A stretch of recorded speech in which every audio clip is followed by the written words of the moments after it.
حضرت امام علی علیہ السلام کے اقوال، ارشادات: علم، معرفت، واعظ، تقویٰ، توکل، قناعت، صبر، شکر اور سخاوت، عبادت، دانائی، ایثار ایک عام انسان کی سوچ سے بالا ہے۔ نبی کریم صلی اللہ علیہ وآلہ وسلم کا ارشاد مبارک ہے کہ میں علم کا شہر ہوں اور علی اس کا دروازہ۔ حضرت علی علیہ السلام وہ شخص نہیں جنہوں نے کسی مدرسے سے یا معلم کے پاس علم اکتساب کیا ہو، بلکہ آپ کا علم خداوند کریم کی طرف سے عطا کردہ ہے۔ آپ کا علم تمام انسانوں سے برتر اور کسی سے قابل قیاس نہیں ہے۔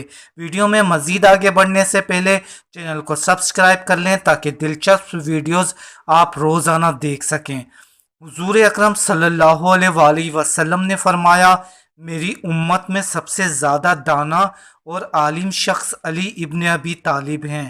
عبداللہ بن مسعود کہتے ہیں، پیغمبر اکرم صلی اللہ علیہ وآلہ وسلم نے فرمایا، حکمت اور علم کے 10 جز اور حصے ہیں، جن میں سے 9 صرف علی کو عطا کیے گئے ہیں اور ایک حصہ باقی امت کے پاس ہے۔ مولائے کائنات جب دنیا میں تشریف لائے تو سب سے پہلے آپ صلی اللہ علیہ وآلہ وسلم کی زیارت کی، اور حضرت صلی اللہ علیہ وآلہ وسلم نے سب سے پہلے آپ کے منہ میں اپنی زبان مبارک دی اور مولا علی چوستے رہے۔ بچپن ہی سے آپ کی تربیت دربار نبوت میں ہوئی، وہیں پلے وہیں جوان ہوئے، اور دربار نبوی سے ہی آپ کو باب العلم کا خطاب ملا۔ آپ کی وسعت علم کے بارے میں خود آپ کا قول ہے کہ مجھے رسول خدا صلی اللہ علیہ وآلہ وسلم نے ہزاروں باب علم کی تربیت دی، جس کے ہر باب سے ہزاروں باب کھلتے ہیں۔ حضرت علی علیہ السلام نے خود ارشاد فرمایا کہ اگر میرے لیے مسند علم بچھائی جاتی تو میں بسم اللہ کی تفسیر اس قدر بیان کرتا کہ تحریری صورت میں وہ ایک اونٹ کا بار ہو جاتی۔ ابن عباس رضی اللہ تعالی عنہ سے پوچھا گیا کہ تیرے علم کی تیرے چچا زاد بھائی سے کیا نسبت ہے؟